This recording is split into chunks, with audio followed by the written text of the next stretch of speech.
안녕하십니까? 네, 성전에 오신 여러분을 진심으로 환영합니다. 이번 주 금요일부터 다음 주 토요일까지 무엇이 있습니까? 연말 기도주일이 있습니다. 특별히 우리 윤병인 목사님을 모시고 우리가 여호와께로 돌아가자라는 제목으로 정말 8일 동안 8일 동안 정말 은혜로운 또 말씀의 집회가 열릴 것 같습니다.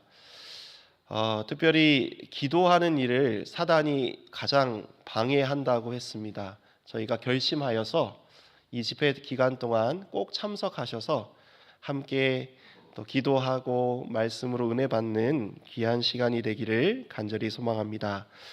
이번 주 금요일에 연말 기도실이 시작되므로 저희가 교과를 미리 땡겨서 오늘 하도록 하겠습니다. 오늘 교과는 우리 8과 교육과 구원이라는 제목으로 여러분과 함께 은혜 나누고자 합니다. 먼저 하나님의 말씀 주제 기억절 말씀을 우리 함께 읽도록 하겠습니다. 시작. 모든 성경은 하나님의 감동으로 된 것으로 교훈과 책망과 바르게 함과 의로 교육하기에 유익하니. 디모데후서 3장 16절 말씀입니다. 오늘 주제 성경절은 우리들에게 이렇게 이야기하고 있습니다. 모든 성경은 무엇으로 됐다고요? 하나님의 감동. 이 감동이라는 말은 그 코에 생기를 불어넣었다는 말과 같은 하나님의 생기가 흙과 결합하여 생명이 되었듯이 하나님의 감동으로 모든 성경은 살아있는 하나님의 말씀으로 되었다라고 이야기하고 있습니다. 성경이 하나님의 말씀이 뭐가 되었다고요? 살아 움직이게 하는 그 원동력이 하나님의 감동에 있다라고 이야기하고 있습니다. 여러분, 하나님의 말씀이 살았고 운동력이 있다는 것을 여러분은 믿으십니까? 경험하고 계십니까? 그것이 무엇으로 시작되었다고요? 하나님의 감동, 하나님의 불어넣으심으로 시작되었다라고 이야기하고 있습니다. 즉, 살아있는 말씀이 우리의 삶에 교훈을 주고 때로는 잘못되었다라고 책망하기도 하고 우리가 바른 길로 가도록 인도할 뿐만 아니라 마지막에 의를 교육하기에 뭐하다? 유익하다고 이야기하고 있습니다. 즉 하나님의 말씀은 무엇을 교육하기에 유익하다고요? 의. 죄인이 의를 가지게 하는 그 교육이 어디에 들어가 있다고요? 성경에 들어가 있다라고 이야기하고 있습니다. 여러분, 교육으로 의를 이룰 수 있을까요? 이번 교과를 통해서 의로 교육하는 일을 통해서 구원에 이르는 방법에 대해서 살펴보고자 합니다. 일요일 소재에 있는 말씀입니다. 제목은 하나님의 형상으로라는 제목입니다. 창세기 1장 27절에 보면 이런 말씀이 있습니다. 하나님이 자기의 형상, 누구의 형상이요? 곧 하나님의 형상대로 사람을 창조하시되 남자와 여자를 뭐 하셨다? 창조하셨다. 하나님이 아담과 하와를 창조하실 때 누구의 이미지로? 하나님 자신의 이미지로 창조하셨다라고 이야기하고 있습니다. 하나님의 형상을 따라 이것이 교육과 구원과 어떤 관련이 있는지 한번 좀 살펴보도록 하겠습니다. 하나님의 형상이 무엇인지를 우리가 한번 살펴봐야 되는데요. 많은 학자들은 하나님의 형상이 무엇을 의미하는지에 대해서 많은 견해들을 이야기하고 있습니다. 그러나 그것이 어디까지 또 무엇을 의미하는 것인지 우리가 정확하게 알 수는 없지만은 한 가지 분명한 사실은 그것은 하나님의 품성과 관련되어 있다는 것입니다. 특별히 모세가 시내산에서 하나님의 모습을 볼 때에, 하나님의 모습을 볼 수 있게 해달라고 요청할 때에 하나님께서 모세의 요청을 수락하셨습니다. 그때 하나님께서 출애굽기 33장 19절에 자신의 모습을 보여주시는데, 그 형상을 보여주시는데 어떤 모습으로 보여주셨는지에 대해서 기록하고 있습니다. 한번 볼까요? 자, 출애굽기 33장 19절을 보면 하나님이 모세에게 모세는요, 예수님 외에 하나님의 모습을 본 사람입니다. 그에게 어떤 모습을 보여주셨는지에 대해서 이렇게 기록하고 있습니다. 우리 다 같이 한번 읽어볼까요? 시작. 여호와께서 가라사대 내가 나의 모든 선한 형상을 내 앞으로 지나가게 하고 여호와의 이름을 내 앞에 반포하리라. 나는 은혜 줄 자에게 은혜를 주고 긍휼히 여길 자에게 긍휼을 베푸니라. 지금 뭐라고 이야기하는가 하면 하나님께서 모세에게 자신의 모습을 보여줄 때 어떤 모습이요? 모든 선한 형상을 보여주었다라고 이야기하고 있습니다. 자, 여기 보면 하나님의 형상, 그 이미지가 어떤 모습으로 나타났다고요? 선한 모습들이 보여졌다라고 이야기하고 있습니다. 그러면서 하나님께서 뭐라고 하시는가 하면 나는 은혜 줄 자에게 뭐 주는 사람이다? 은혜를 주고 긍휼히 여길 자들에게는 뭘 주는 사람이다? 긍휼을 줄 수 있는 사람이다라고 이야기하고 있습니다. 이것이 하나님의 형상, 품성인 것입니다. 그러므로 즉 우리가 범죄로 말미암아 잃어버린 하나님의 형상, 즉 하나님의 품성을 회복하기 위하여 우리를 의의 길로 교육하기를 원하신다라고 말씀하고 있는 것입니다. 이것이 바로 성경이 말하는 교육의 참 목적입니다. 교육이라는 책 15페이지에 보면 이렇게 이야기하고 있습니다. 제가 한번 읽어보겠습니다. 그러나 불순종으로 인하여 이러한 특권을 잃어버렸다. 자, 하나님의 형상, 품성을 잃어버리게 된 거예요. 죄로 말미암아 하나님의 형상이 훼손되고 일그러져 찾아볼 수 없게 되었다. 사람의 체력은 약해지고 지적 능력은 떨어지고 영적 통찰력은 어두워졌다. 그래서 인간은 결국 죽을 수밖에 없었다. 자, 죄로 말미암아 하나님의 형상이 무너지게 되자 인간은 결국 뭐 할 수밖에 없는 존재가 되었다고요? 죽을 수밖에 없는 존재가 되었다라고 이야기하고 있습니다. 그런데 빨간 글씨가 중요합니다. 그러나 인류는 소망 없이 버려지지 않았다. 무한하신 하나님의 사랑과 자비로 구원의 경륜이 세워지고 생명에 대한 유해의 은혜가 주어지게 되었다. 자, 우리는 죄로 말미암아 모든 것이 무너졌지만 하나님께서 이 형상을 회복하기 위하여 하나님께서 인간이 창조되기 전에 구속의 경륜, 예수님을 통하여 우리가 온전히 하나님의 형상으로 회복되는 일을 계획해 놓으시고 그 일을 위하여 생명에 대한 유예, 은혜의 시기를 주어졌다. 은혜의 시기가 우리들에게 주어졌다라고 이야기하고 있는 것입니다. 그러면서 뭐라고 이야기하는가 하면 이렇게 이야기하고 있습니다.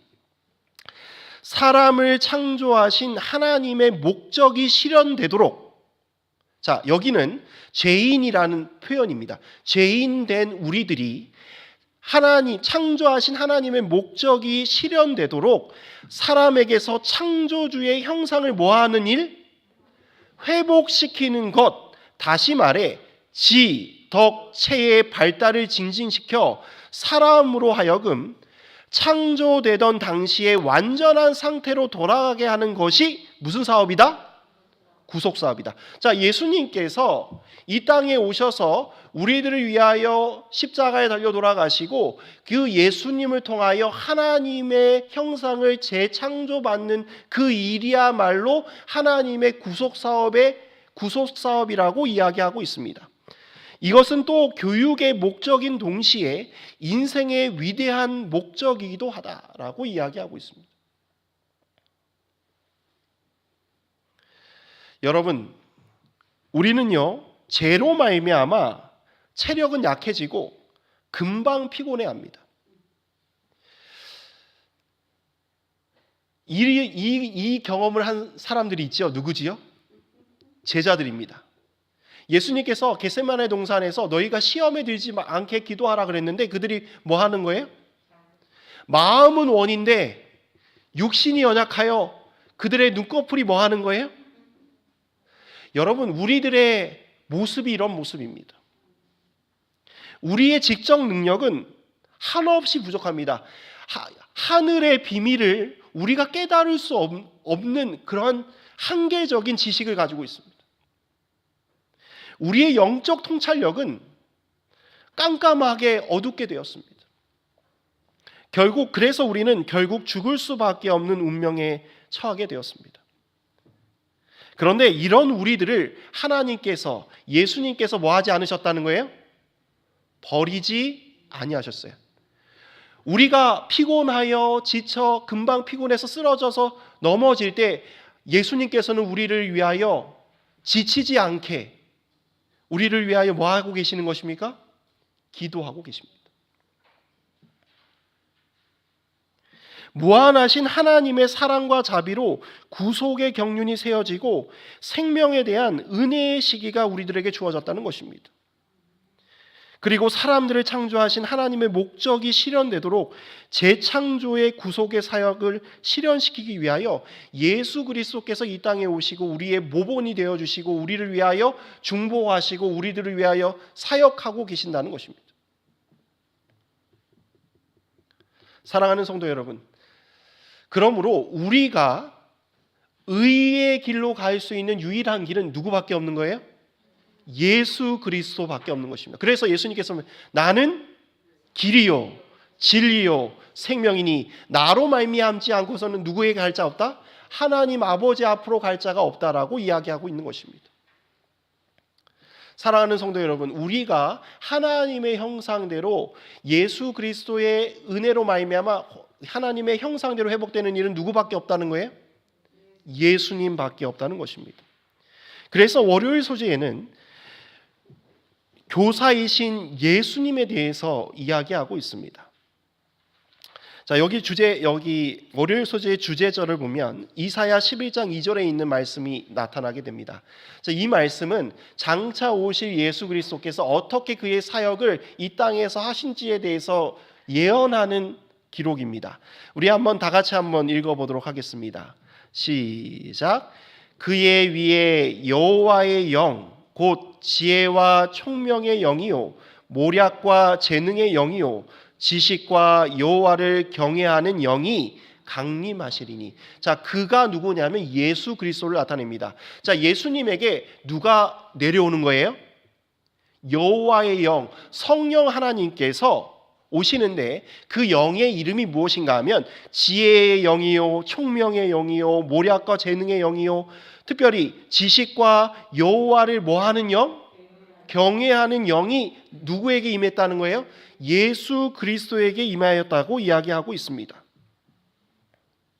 즉 예수님께서 이 땅에 계실 때에 자신의 신성으로 살아간 게 아니라 누구의 영으로 산 거예요?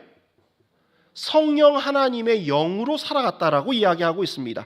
자, 성령 하나님의 도우심으로 우리와 같은 인성의 모습을 가지고 이 땅에서 의의 삶을 살아가셨다라고 이야기하고 있습니다. 여기서 우리가 주목해야 할 구절이 있는데, 자, 성령 하나님에 대해서 이야기하면서 지혜와 총명의 영이라고 이야기하고 있습니다. 여러분, 사람 가운데 지혜의 영이 임한 사람이 누굴까요? 아마 지혜의 왕 솔로몬인 것 같습니다. 솔로몬이 지혜를 하나님께 구한 이유에 대해서 이렇게 표현하고 있습니다. 열왕기상 3장 9절에 보면, 자, 왕이 된 어린 솔로몬이 하나님께 구할 때 하나님 너 원하는 거 있으면 내가 다 들어줄게 했을 때 그가 구한 것이 지혜였습니다. 지혜를 왜 구했는지에 대해서 성경은 이렇게 기록하고 있습니다. 솔로몬이 이렇게 이야기합니다. 누가 주의 이 많은 백성을 재판할 수 있사오리이까? 지혜로운 마음을 종에게 주사 주의 백성을 재판하여 선과 악을 뭐하는 마음? 분별할 수 있도록 도와주십시오라고 기도합니다. 자, 이 얘기를 들었을 때 하나님이 기뻐하십니다. 뭘 구별할 수 있게 해달라고요? 선과 악이 무엇인지를 분별할 수 있는 것이 무슨 마음이에요? 지혜로운 마음이라고 이야기하고 있는 것입니다. 바로 선과 악을 분별하기 위하여 무엇이 선하고 무엇이 악한지 나는 유한한 인간이고 한계적인 인간이기 때문에 나는 모르니 하나님 알게 해달라고 이야기하는 것입니다. 이 성경 구절을 다른 번역에는 이렇게 번역하고 있습니다. 누가 주의 이 많은 백성을 재판할 수 있사오리이까? 자, 지혜로운 마음이 무슨 마음으로 바뀌었어요? 무슨 마음? 들을 수 있는 마음. 누구의 음성을 들을 수 있는 마음? 하나님의 말씀을 들을 수 있는 마음을 종에게 주사 하나님만이 무엇이 악하고 무엇이 선한지를 아시기 때문에 내가 하나님으로부터 오는 음성을 들을 수 있는 마음을 주십시오라고 뭐 하였다는 거예요? 기도하였다는 것입니다. 자, 들을 수 있는 마음이 무슨 마음과 같다는 거예요? 지혜로운 마음과 같다는 것입니다.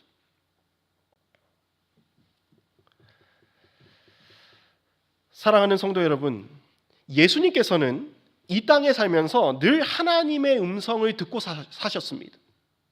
그리고 그 음성을 따라 뭐 하셨어요? 행동하셨습니다. 그래서 예수님께서 자신이 이 땅에서 하시는 내 이야기는 내가 말하는 것이 아니라고 얘기하고 내가 하는 행동은 내가 하는 것이 아니라고 이야기합니다. 왜 그런가 하면 하나님으로부터 오는 그 말씀대로 말하고 하나님으로부터 오는 말씀대로 뭐 하기 때문에 행동하기 때문에 그가 죄 없이 살 수 있는 그런 삶을 살아갈 수 있었다라고 이야기하고 있는 것입니다. 사랑하는 성도 여러분, 우리는요 하나님의 말씀을 들을 수 있는 마음이 우리들에게 있습니까? 하나님이 이것대로 하라고 말씀하시면 그 말씀을 듣고 순종할 마음이 여러분들에게 있으십니까? 여러분, 그 하나님의 음성을 들을 수 있는 그 마음은 하나님이 선하시고 하나님이 우리를 구원의 길로 인도하신다는 믿음이 반드시 필요하다는 것입니다. 그러니 우리는요 누구의 음성을 들어야 될까요? 하나님, 특별히 우리는 예수 그리스도의 음성을 들어야 할 것입니다. 여러분, 말과 말씀의 차이가 무엇인지 아십니까? 말과 말은 다른 의미가 있습니다. 여러분, 우리는요 말은 그냥 우리가 말할 때 말이라고 이야기합니다. 그런데 말씀이라고 말하는 그 대상들이 있습니다. 제일 먼저 우리는 뭐라고 이야기하죠? 부모님 말씀을 잘 들어라. 첫 번째 누구에게습니까? 부모님이 이야기할 때, 자녀들에게 이야기할 때 말씀이라는 단어를 씁니다. 그리고 뭐라고 합니까? 학교에 가서 선생님에게 뭐 하죠? 선생님 말씀을 잘 들어야 된대요. 자, 교회에 와서는 누구 말씀을 잘 들어야 된대요? 목사님 말씀. 예, 특별히 목사님 말씀이라는 표현은 정확하게 말하면 하늘로부터 오는 하나님의 말씀을 잘 듣고 순종하라고 이야기합니다. 즉, 이 말씀은요, 말과 말이 행동으로 표현되는 것을 의미합니다. 이들의 공통점은 특별히 그냥 말이 아니라 사랑이 포함된 행동의 말이기 때문입니다. 말이 사랑으로 씀이 된 말씀이기 때문에 우리는 말씀이라고 이야기합니다. 그래서 그 말씀을 따라 살면 잘 살게 되고 잘 배우게 되고 궁극적으로는 구원을 얻게 되는 것입니다. 사랑하는 성도 여러분, 우리들에게 크신 교사 예수 그리스도께서 계십니다. 예수님의 말씀대로 그분의 생애대로 살아가시는 여러분과 제가 되기를 간절히 소망합니다. 화요일 소재에 있는 말씀입니다. 오늘 우리 교과 내용입니다. 우리에게 교사이신 예수님이 계시다면 예수님께서 사용하시는 교과서 책이 있습니다. 그것이 무엇입니까? 바로 성경입니다. 화요일 교과는 성경이 어떠한 책인지 그리고 교육과 구원에 어떤 관계가 있는지를 이야기하고 있습니다. 오늘 주제 말씀을 이 화요일 소지에 기록하고 있습니다. 모든 성경은 하나님의 감동으로 된 것으로 교훈과 책망과 바르게 함과 의로 교육하기에 뭐하다? 유익하다라고 이야기하고 있습니다. 바울은 디모데에게 모든 성경은 하나님의 감동으로 기록되었다고 이야기하면서 이때 직역하면 하나님께서 호흡을 불어넣고 계시다라고 기록하고 있습니다. 하나님께서 왜 하나님 자신을 이 성경 속에 불어넣으셨을까요? 여기 보면 그 이유를 바울은 이렇게 이야기합니다. 교훈하고 뭐하게 하기 위해서? 책망하기 위해서. 교훈과 책망은 성경의 가장 1차적인 역할을 하고 있습니다. 무엇이 죄인지, 무엇이 잘못된 것인지 나침판처럼 주저하지 않고 이것이 죄다라고 가르쳐주는 책이 무슨 책이라는 거예요? 성경책이라는 것입니다. 자, 모든 기준이 무엇이라는 거예요? 하나님의 말씀이라는 것입니다. 내가 아니라 뭐라는 거예요? 말씀이라는 거예요. 여러분, 내가 죄를 지으면 내 기준에는 그게 죄가 됩니까? 여러분, 내 기준에는 그게 죄입니까? 그럴 수 있는 일이죠. 그런데 성경을 보면 그것이 그럴 수 있는 일입니까? 죄입니까? 우리는요, 다른 사람에 대해서는 확실하게 기준을 뭘 가지고 있냐면 하나님의 말씀을 가지고 들이댑니다. 그런데 내 자신에 대해서는 내 그 기준이 성경입니까? 내 자신입니까? 근데 성경은요, 무엇이 죄인지를 분명하게 알려줍니다. 그래서 모든 사람이 성경의 기준, 하나님의 기준에 비했을 때는 모든 사람이 뭐라는 거예요? 죄인이라는 거예요. 요거를 알려주기 위해서 성경은 교훈과 책망의 내용들이 분명히 기록되어 있다고 이야기하고 있습니다. 제가 개인적으로 이야기하겠습니다. 제 신앙이 언제 시작된 줄 아십니까? 제 신앙은 저는 어렸을 때부터 모태신앙입니다. 근데 제 신앙의 시작은 대학교 2학년 때였습니다. 대학교 2학년 때 제 신앙이 시작된 이유가 무엇이었냐면 제가 그때 비로소 죄인이라는 걸 깨달았어요. 아, 나는 죄인이구나라는 깨닫는 그 순간에 내가 누가 필요한 거예요? 그리스도 예수가 필요한 것입니다. 그러니까 모든 성경은 1차적으로 내가 죄인이라는 것을 알려주는 책입니다. 그것이 나를 심판하기 위해서가 아니라 내 스스로 구원할 수 없다는 것을 깨닫고 누구를 바라보기 위한, 예수 그리스도를 바라보기 위한 그 1차적인 목적이 교훈과 책망에 있다는 것입니다.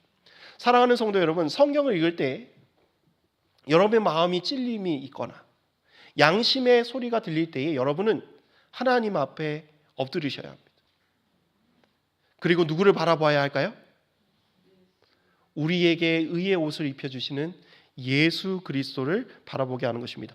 여기 보면 교훈과 책망은 우리가 그것을 느끼는 사람에게 반드시 따라오는 것이 있는 것이 무엇인가 하면 바로 바르게 함과 의의 교육입니다. 자, 이 의의 교육은 무엇인가 하면 내 스스로는 의롭게 살 수 없다는 것을 깨닫게 되는 순간 의를 우리에게 주실 수 있는 누구를 바라볼 수 있는 일이에요? 예수 그리스도를 바라볼 수 있는 일이 우리에게 열리게 되는 것입니다. 그래서 모든 성경은 무엇으로 바르게 하고 무엇으로 하나님의 형상으로 회복되게 하는지를 알려주고 있습니다. 그것이 무엇인가 하면 바로 그 해답이 요한복음 5장 39절에 나타나고 있습니다. 자, 예수님께서 이렇게 이야기합니다. 너희가 성경에서 영생을 얻는 줄 생각하고 성경을 상고하거니와. 이 상고라는 말은 깊이 생각한다는 말입니다. 그런데 이 성경은 곧 누구에 대해서? 바로 예수 그리스도에 대해서 뭐하고 있는 책이다? 증거하고 있다. 너희들 스스로는 구원받을 수 없다라고 성경은 이야기합니다. 그리고 너희들이 할 수 없으니 누가 해주신다는 거예요? 바로 예수 그리스도께서 은혜로 말미암아 우리를 구원해 주신다라고 이야기하고 있는 것입니다. 그래서 어떠한 상황이 있더라도 누구께 나가라는 거예요? 예수님께 나가라. 여러분, 제가 신우를 어렸을 때 제가 어떻게 교육하는 줄 아십니까? 학교 갈 때 저에게 이렇게 합니다. 무슨 일 있으면 누구한테 와라? 아빠한테 와. 이게 교육입니까? 교육 아닙니까? 정말 중요한 교육입니다. 어떤 문제가 있더라도 너가 감당할 수 없는 일이면 누구에게로 와? 자, 무슨 일이 생기면 아빠 번호가 010-6596 뭐뭐뭐라고 아빠 번호를 알려주면서 그거 외우라고 하는 이유가 뭘까요? 아빠랑 떨어질 수 있을 때 뭐 하라는 거예요? 여러분, 이런 모든 것들이 뭐라는 거죠? 교육이라는 것에 포함이 됩니다. 여러분, 성경은요, 우리가 힘들고 어렵고 정말 죄로 말미암아 우리가 넘어지고 쓰러질 때 성경은 뭐라고 교육하냐면 누구를 바라보라고요? 예수를 바라보라고. 그것이 우리를 의의 길로 걸어가게 하는 원동력이 될 거라고 성경은 우리들에게 이야기하고 있는 것입니다. 사랑하는 성도 여러분, 우리는 날마다 성경을 상고해야 합니다. 누구를 바라보기 위하여? 예수 그리스도를 바라보기 위하여.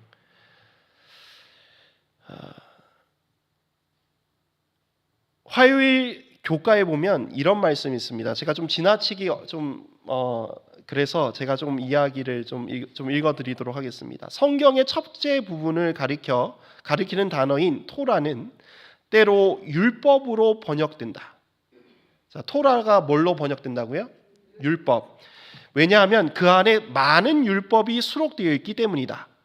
자, 근데 빨간 글씨 중요합니다. 그러나 토라는 사실 율법이 아니라 그 원어의 원래의 뜻은 뭐라고 하는 거냐면 가르침. 자, 하나님의 가르침이래요. 지침을 의미한다. 이런 이해는 성경의 율법에 대한 다수의 생각과 크게 다르다. 그들은 율법을 우리가 하나님의 은혜 안에 남아 있기 위해서 따라야 할 규칙이나 규례라고 생각한다.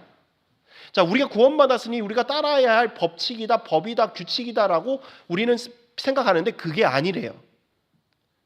그러나 그렇지 않다. 자, 여기 이 파란색 글씨 중요합니다. 율법은 하나님이 인류를 처음 창조하셨을 때에 계획하셨던 언약적 관계 속에서 우리가 안전하고 형통하게 살아가는 법을 다루는 교재로 마련되었다. 자, 여기 보면 뭐라고 이야기하면 우리는요, 종종 율법이라고 생각하면 법, 규칙 안 하면 심판받고 벌 받는 걸로 생각하는 경우가 많습니다. 그러나 율법이라고 번역된 토라의 원래의 뜻은 뭐라고 하는 거예요? 하나님이 가르쳐 주는 거래요. 교육하는 거래요. 어떤 길로 가는 교육이에요?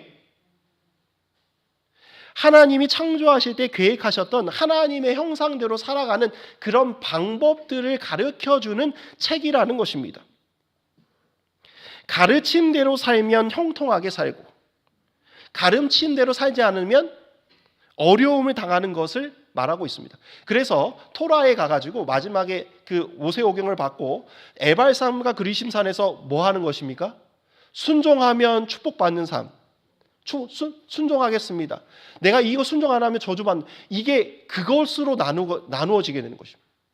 그러니까 하나님의 가르침대로 살아가느냐 안 살아가느냐가 우리에게 축복의 길로 가느냐 축복의 길로 가지 못하느냐가 결정되어진다는 것입니다. 여러분은 누구의 가르침대로 살고 싶으십니까? 예, 하나님의 가르침대로 사시는 여러분과 제가 되기를 간절히 소망합니다. 예, 수요일 소지에는 지혜로운 남녀들에 대해서 이야기하고 있습니다. 이제 앞으로 여러분들이 이제 수요일, 목요일, 금요일 이제 공부하실 텐데요. 자, 이 내용들을 좀 설명해 드리도록 하겠습니다. 열왕기상 4장 29절에 보면 이런 말씀이 있습니다.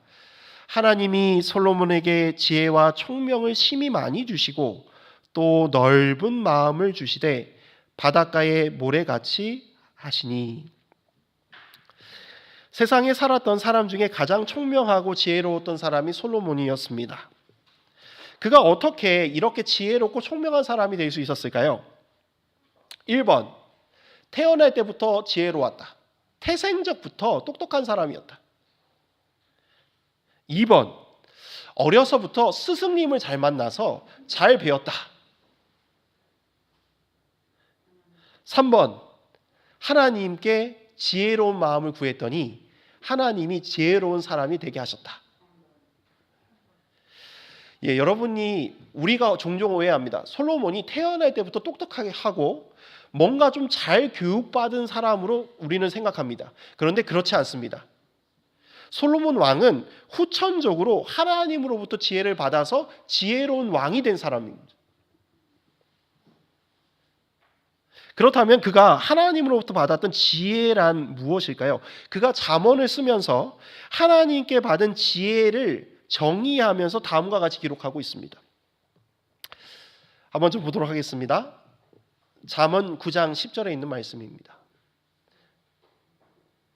여호와를 경외하는 것이 지혜의 근본이다. 거룩한 자를 아는 것이 뭐라는 거예요?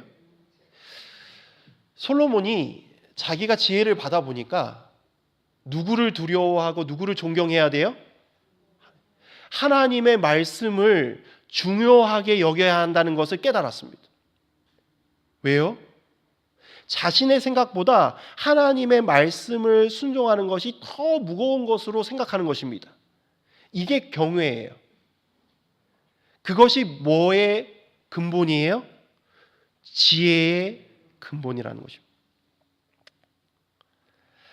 살아가시면서 지혜가 부족하다고 느끼십니까? 여러분 솔로몬과 같은 지혜로운 사람이 되고 싶으십니까? 그러면 야고보서 1장 5절에 보면 이렇게 표현하고 있습니다. 너희 중에 누구든지 지혜가 부족하거든. 이 지혜는 선과 악을 분별할 수 있는 지혜입니다. 자, 이 지혜는 우리가 생각하는 돈 많이 버는 세상적 지혜가 아닙니다. 무엇이 선하고 무엇이 악한지 분별할 수 있는 지혜입니다. 하나님, 이 일을 가는 일이 하나님의 뜻에 옳게 보입니까? 선한 일입니까? 그것을 분별할 수 있는 지혜가 부족하다면 모든 사람에게 후히 주시고 꾸짖지 아니하시는 하나님께 구하시기를 바랍니다. 그러면 하나님께서 우리에게 풍족히 주실 것입니다. 지혜가 부족한 사람들이 있었습니다. 그 사람들은 초기 교회 그리스도인들이었습니다. 그들은 세상적으로 내세울 것이 아무것도 없었습니다. 그들은 범인으로 여겼다고 표현하고 있습니다. 이게 무슨 말인가 하면 베드로를 보고 그들은 범인으로, 이 사람들은 약간 겁만 줘도 흩어질 사람들로 세상 사람들 그렇게 여겼습니다. 자, 예수님만 죽이면 이 그리스도교는 무너질 거라고 생각했습니다. 본인 스스로도 생각했습니다. 나는 아무것도 아니다라는 사실을 그들은 처절히 깨달았습니다. 그들이 무엇을 구했을까요?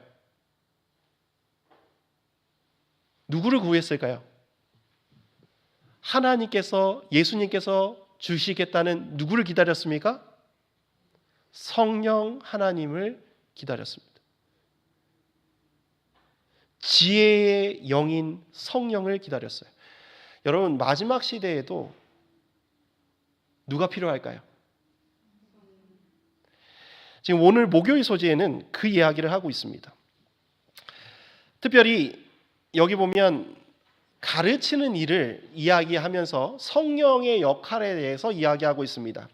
초기 교회에서 이루어진 교육에 보면 예수님께서 하늘로 올라가시면서 제자들에게 당부하신 일이 무엇인지에 대해서 이야기하고 있습니다. 그러므로 너희는 가서 모든 족속으로 뭘 삼아? 여러분, 제자가 뭘까요? 여러분, 제자를 뒀다는 말은 본인이 뭐가 되었다는 거예요? 스승이 되었다는 말입니다. 선생이 되었다는 말입니다. 자, 선생은 뭐 하는 사람이에요? 자, 그래서 너희들은 가서 제자를 삼는데, 너희들이 이 제자를 삼는 말은 뭐냐? 너희들이 선생이 되라는 얘기입니다. 누구처럼? 예수님처럼. 그러면서 뭐냐면, 내가 너희에게 분부한 모든 것을 뭐하게? 가르쳐서 뭐하게 하라? 지키게 하라. 자, 너네 마음대로 가르치지 말고 누구에게 배운 대로? 예수님에게서 배운 대로 가르쳐서 지키게 하라고 이야기하고 있는 것입니다.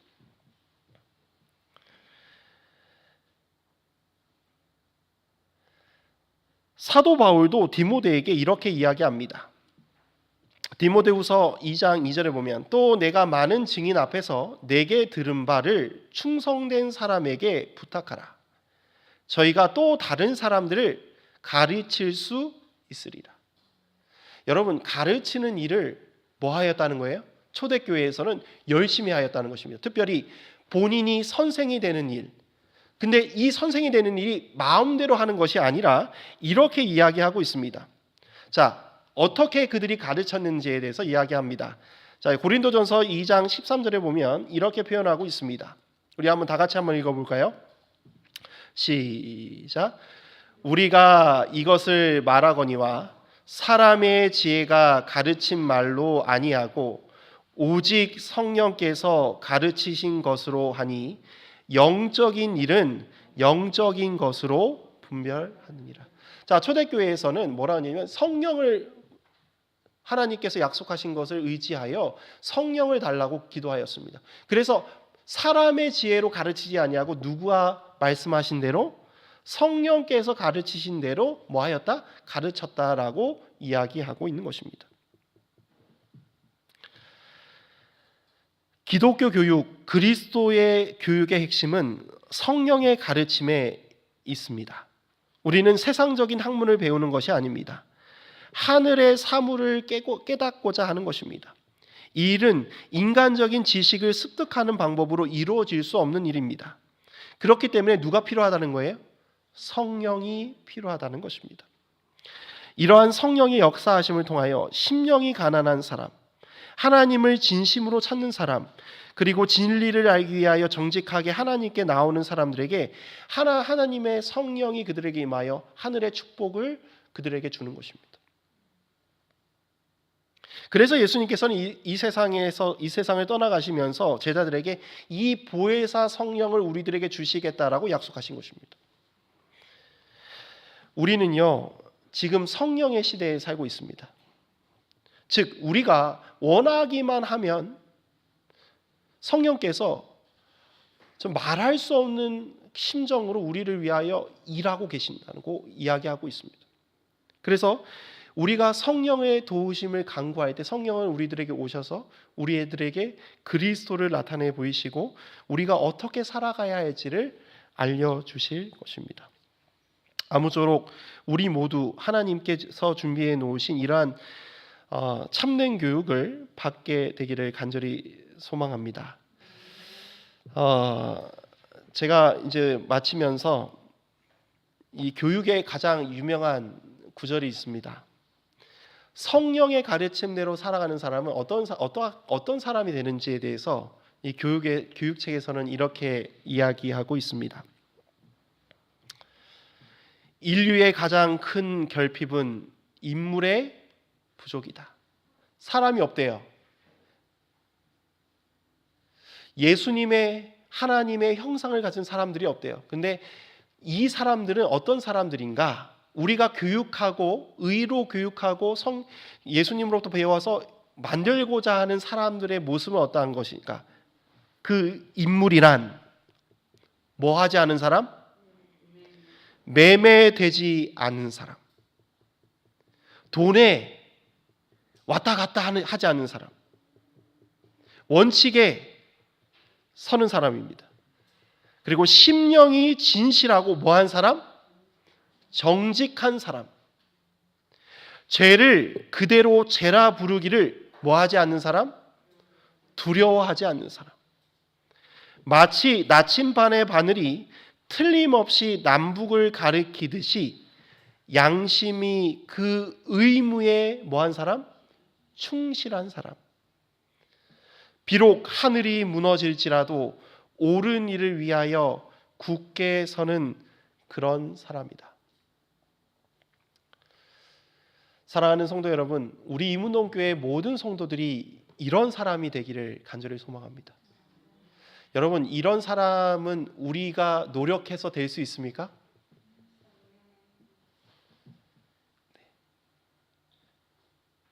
누구의 도우심이 필요합니까?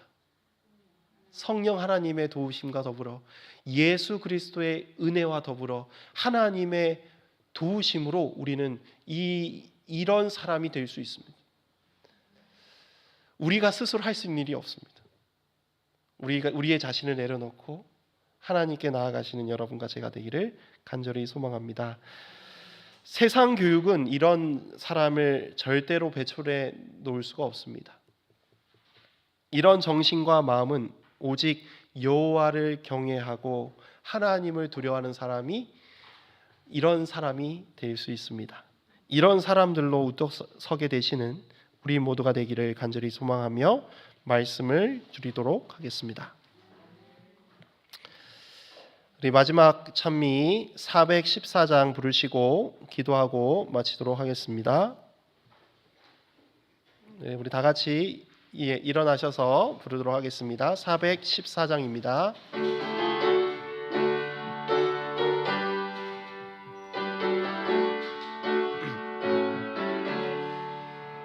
예수가 내게 계시니 시험이 오나 겁없네.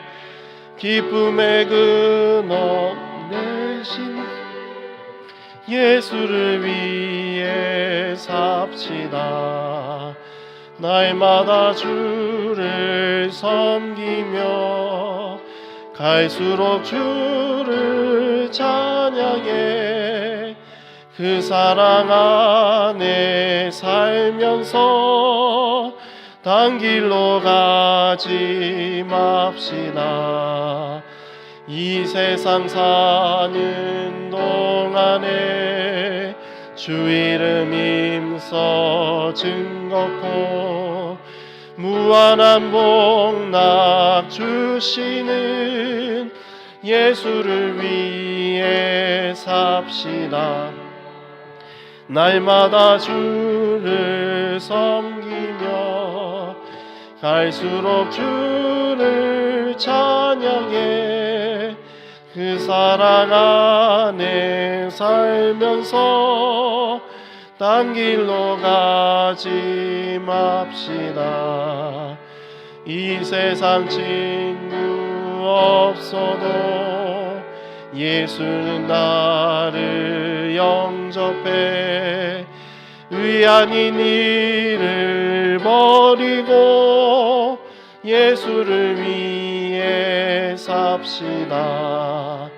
날마다 주를 섬기며 갈수록 주를 찬양해 그 사랑 안에 살면서 딴 길로 가지 맙시다.